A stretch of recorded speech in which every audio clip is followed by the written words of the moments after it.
The right move at the wrong time, Tony. The right head coach for the Cowboys happens to be coaching their divisional rivals in the divisional playoffs right now. That's Dan Quinn, who was the defensive coordinator last year. They let walk out the door to join Washington. The Cowboys decided they wanted to fire Mike McCarthy this year after a season where Dak Prescott was out for most of the year. Micah Parsons missed a month. CeeDee Lamb ended the season on IR. You can't judge your head coach based on that kind of season. So if they were ready to move on from him after this year, they should have been ready to move on from him after last season when they disappointed in the postseason, and that would have given them the opportunity to hire the guy who has brought their rivals back from the unknown and the mediocrity. Pablo Torre, around the horn to you. Yeah, the question I always ask myself in stories like this is, did they have a plan? Is this a multi-step chess game that Jerry Jones is playing? And the answer, of course, is no. It seldom is in this particular circumstance, but Mike McCarthy seems like a guy the Cowboys wanted until Mike McCarthy wanted them too much. It was a dispute over how many years this extension would have been, so I don't think you're hardened if you're a Cowboys fan, even though this might make your team better if you didn't want the guy. Unless, of course, maybe, Tony, if I can be the first person to say the words Bill Belichick aloud. I know that there are complications. All right, yeah, complications might be the start denials. of it. But I want that. That would redeem all of this. Okay, well, that's something then. And just so we're clear, a parting of the ways is the terminology here, because this was in discussions over an extension. Now, maybe it was, we want more, we want less, and now we have no coach. Harry Lyles Jr., around the horn to you. Bill Belichick did leave that window open, by the way. But look, okay. I So think that you're placing... Yeah, a little bit, but let's not get carried away. I think Jerry Jones is placing blame in the wrong place. Is firing Mike McCarthy, or parting ways, justifiable? Yeah, absolutely. They're the most penalized team since he's been the head coach, but I don't think Jerry Jones put him in the best position to succeed. I mean, one, you could just say it was hard to evaluate this team because Dak Prescott was not healthy for the majority of the year, but what did Jerry Jones do to help improve this team during the offseason after they lost a bunch of talent? They basically did nothing, which is pretty bad. Even Dabo Swinney is taking free agents, even though we call them transfers nowadays. I don't think that the problems that the Dallas Cowboys have had are going to be solved unless Jerry Jones looks in the mirror and decides to make some changes. And at 80-some-odd years old, that's not going to happen. I don't know that they could I'm sure they could probably find a better coach out there, but I don't think it's going to solve the fundamental issues with this franchise, which is its own. Understood. But there was a change made today, and that was at the head coach position. Courtney Cronin, let me ask it to you this way. Can Jerry Jones make a move in the next couple of weeks that would make this team better than they are right now? Well, it's going to be challenging because they decided to wait as long as they did. They weren't able to put in interview requests for head coaching candidates across the NFL, so they're going to have to wait. If they want to talk to Ben Johnson, they're going to have to wait until the Lions season's over, and who's to say that he might not get hired somewhere else?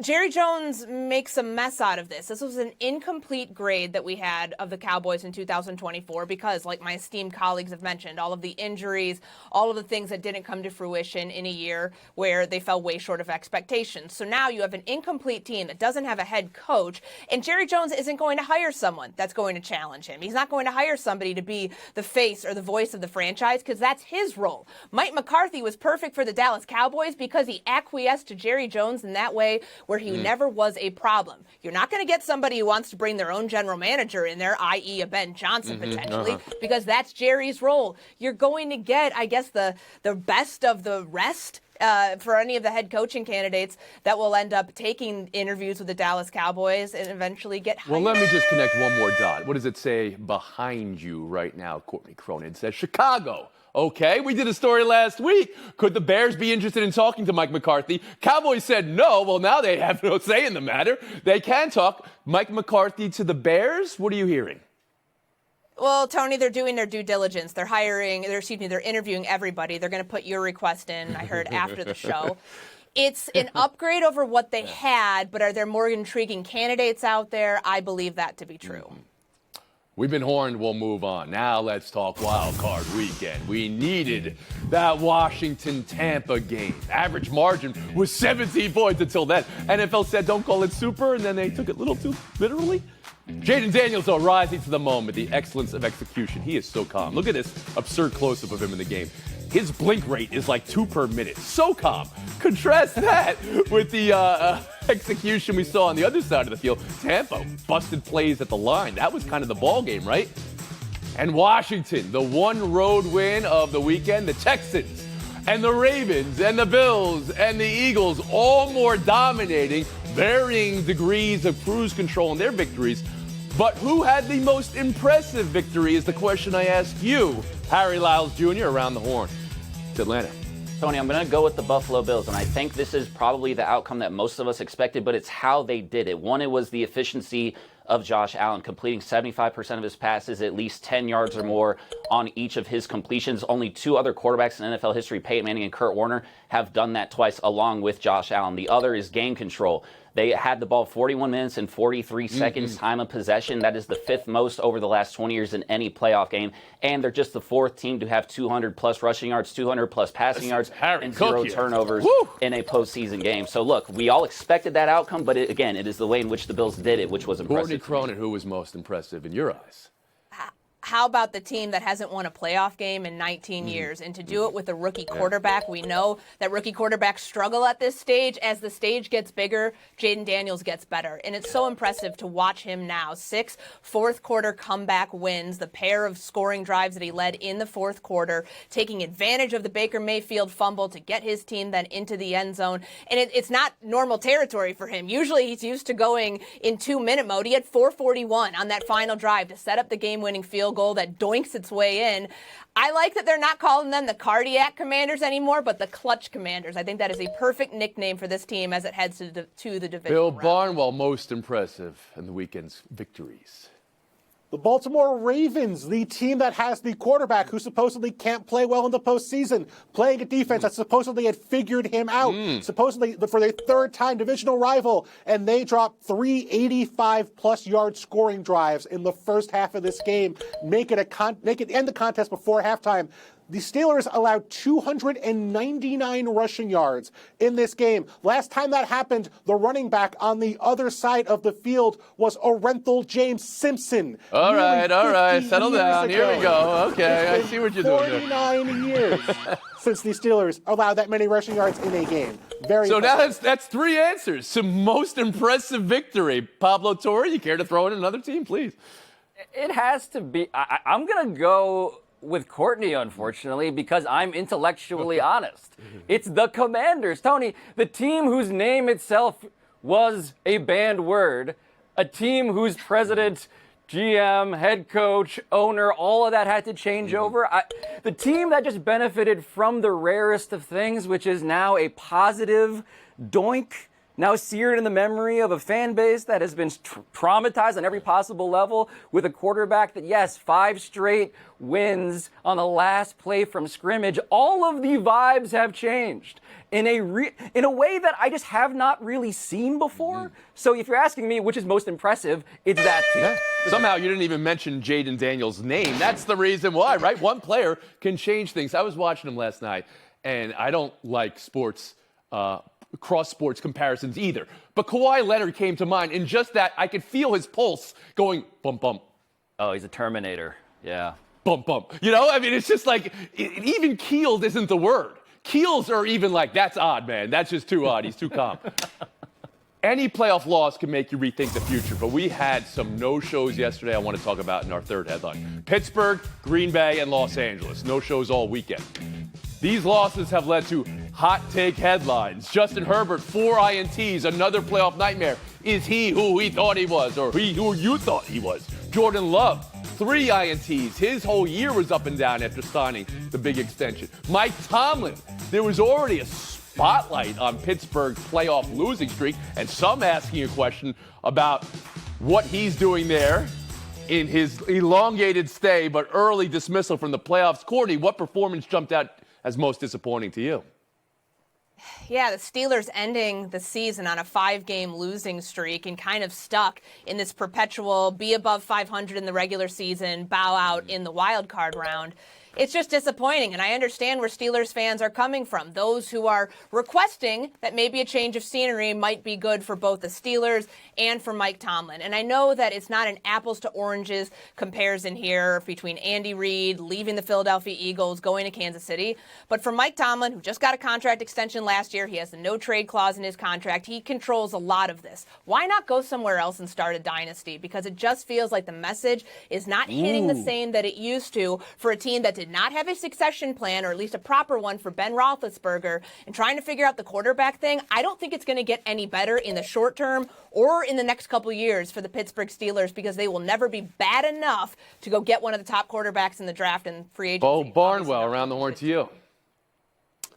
I would go with the Los Angeles Chargers, because unlike the other teams in these matchups, they had a chance to put this game away. They marched down the field on the opening drive and get stuffed on a 3rd and 1, have to kick a field goal. The Texans turn the ball over on the first play of the next drive. They only get 3 points. They get another interception and throw the ball right back to the Texans with an interception of their own. The game turns on a 3rd and 16 inside the 10-yard line where the ball is bouncing on the turf. They allow a big play to C.J. Stroud, and that gets the Texans. Okay, but hold on a second, Bill. You've talked now about the Chargers for 40 seconds. You haven't once brought up Justin Herbert.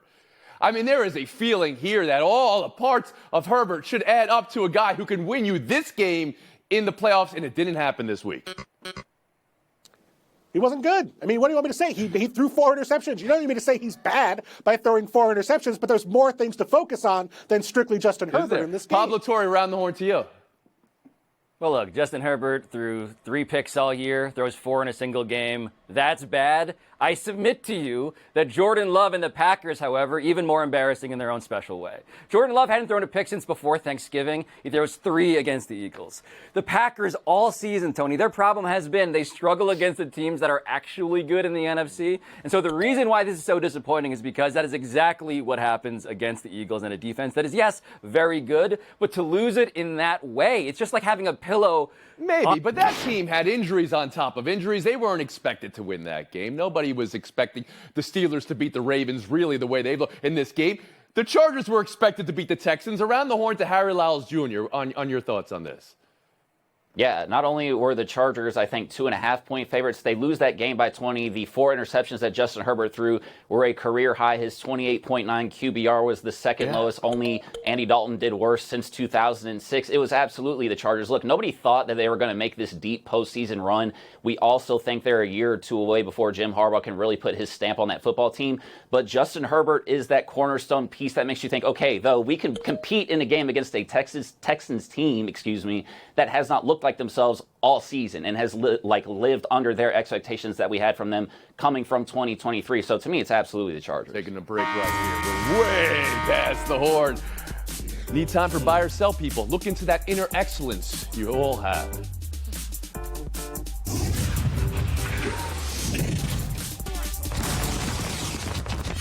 Arizona tonight, T-minus 3 hours till kickoff. Vikings, Rams. Let's go around that org. The 14-win wild card Vikings, but Minnesota coming off looking unrecognizable in their last game of the season, the Week 18 loss to Detroit. And the Rams, they took the week to play backup, stay a little healthier. You throw that out, they've won 9 of 12. These two met in Week 8. Stafford 4 touchdowns, and L.A. won 30-20. Courtney, how does tonight? On Sam Darnold's shoulders, I understand why. The bounce back game that they need from him is really important. He played great last time he played against the Rams earlier in the season. You got to unlock Justin Jefferson, though. He tried in Detroit. He targeted him 9 times, 3 catches for 54 yards. Wasn't going to get it done there. It's not going to get it done tonight. So to get Justin Jefferson going, knowing that your run game with Aaron Jones is a bit inconsistent right now, is the key for all of this. But I'm not putting this all on the offense. The best part about this matchup that presents itself for the Minnesota Vikings, the Rams use play action at the 3rd highest rate in the NFL. The Minnesota Vikings defense under Brian Flores is the best against play action. So it sounds like you're leaning, and you're wearing that Viking purple, you're leaning Minnesota. Harry Lyles Jr., how about you? Pink. I'm also going to go Vikings. I also don't think that it leans on Sam Darnold. He was good the last time these two teams played. It comes down to two things, in my opinion. One is creating extra possessions, which the Vikings do just as good as anybody in the NFL. They had 33 takeaways this year. That was tied for the most. And then the other thing they need to do is get pressure on Matthew Stafford. They didn't do that the last time they played. They only got pressure on him 8.8% of the time. That was the lowest of the season for them, and it led to the highest QBR that they allowed all season. So they need to get pressure on Matt Stafford. Pablo Torre. Yeah, I also wouldn't underestimate the struggles that Matt Stafford and the Rams offense have been having since they, on national TV, dropped 40 plus on the Bills. Since then, they've averaged under 15 points a game. And as much as, yes, Sam Darnold is the real Sam Darnold, the guy that we watched for most of the season, or the guy against Detroit, that debate, sure, I'll take the guy that we've watched for more of the season than that one game at this point. Matt Stafford's the guy I'd be worried about, especially against a Vikings defense that is tied for first in the NFL. All right, so if I ask you a different question, who'd you rather have tonight? Turnovers all the Sam time. Darnold or Matthew Stafford? You would take Sam Darnold, Pablo Torre, it sounds like. I would. Bill Barnwell, around the horn to you. Answer any question that has just been posed. I can't believe we're all just hand-waving away that Sam Darnold had one of the worst starts of his entire career last week in terms of off-target rate, in terms of overthrow rate. And again, watching that tape back, there were plays to be made in that game. There were open receivers in the end zone. Sam Darnold did not make those throws. So are the Rams going to learn from what the Lions did? Are they going to play more man coverage? Are they going to try and heat up Sam Darnold with blitzes and dare him to do what he could not do last week? That's a very interesting idea. And then the other guy who comes into play here is the guy who might be elevated to the number 2 role, Daniel Jones. Does he factor in, not as a replacement for Sam Darnold, of course, does he factor in as a short yardage option for the Vikings, something to add to the equation in Have Minnesota? we seen that since he was on? I haven't seen that. I haven't watched the film like you have. So you think Daniel Jones could be a factor in tonight's game for Minnesota, Bill? If he's the number 2 quarterback, they could use him in short yardage, use him with the zone read, a lot of options to get some opportunities for that running game Courtney alluded to that's been struggling. Minnesota for Courtney. Lyles, I believe you also said Minnesota. Is that not right? Pablo Torre got the Vikings, but Bill Barnwell, you were the one who gave us a little pause. Who you got tonight? I got the Rams. Thank you for your time, Pablo and Bill. Showdown next will be Cronin and Lyles.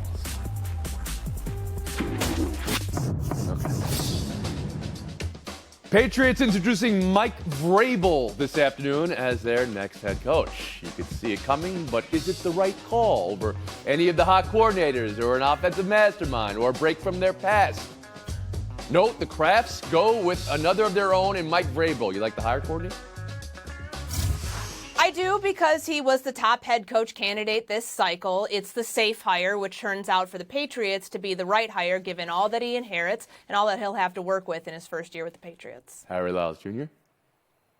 I do like it, Tony. I don't like the way they went about it. I don't think they gave Gerard Mayo a chance to succeed, but they did just hire the guy who, when the Titans fired him, everybody looked left and right and said, are you sure about that? And it's very rare that you ever see that happening. So the fact that you got that guy and he knows the culture that you're trying to set, I'm interested to see the staff that he hires, but I think it's going to be a good one. You know what else is interesting? When you hear it, you see it, it comes in, oh, he's got Drake May. Oh, he's got all this cap space. He's got a lot in place here. Well, didn't Jared Mayo also have a lot in place? We'll split the point. We'll move on. Showdown 2. Pressure comes. Sawyer. Just amazing. Just an all-time play. One of the greatest plays in the history of the college football playoff. But still, was it the reason why Texas lost the game? Harry Lyles Jr., around the horn to you. I mean, the bigger reason why Texas lost the game is you didn't take advantage of 9 Ohio State penalties. This is a team that could not stop shooting itself in the foot through the first 3 quarters, but you got to give credit on this play. It was 4th and goal, the longest fumble recovery in college football playoff history. That was the reason that they ultimately lost that game. Courtney Cronin. Are you kidding me, guys? Like, a couple plays before this, they have 2nd and goal at the 1-yard line, and they pitch the ball backwards, and it becomes a 7-yard loss. I need to see that play eradicated from everybody's play sheet and running out of the shotgun when you are inside the 5-yard line. You're right about that. You only need to go 3 feet, and you throw the ball back 15 feet to try to get there. You know what? You're right on that, Courtney Cronin. I wasn't sure I was going in that direction, but now I am. And 30 seconds of FaceTime, please. So Tony mentioned it at the top of the show. A.J. Brown reading inner excellence on the sideline during the middle of an Eagles game. We've never seen something like that before. I am begging the producers of Abbott Elementary, one of my favorite sitcoms that is currently in the middle of season 4, to go not only have an ad about this during the Super Bowl, but to get A.J. Brown in an episode, in a cameo, combining education, the Philly-based show, Philadelphia Eagles football. You just can't have enough Philadelphia in the mix here. It was an incredible moment for A.J. Brown. His teammates call it the recipe for him, both mentally and physically, to stay locked in the middle of a game. I love this. Yeah. Kudos to him. Kudos to the Eagles. Amazing. And I hope we see something like I this. tried to get it today. I tried to get this book at our Rand McNally across the street. They don't have any left. This is just a cover of it. It went from we're 550,000 to first Matt Lieberman report. now. Good job, Jim Murphy.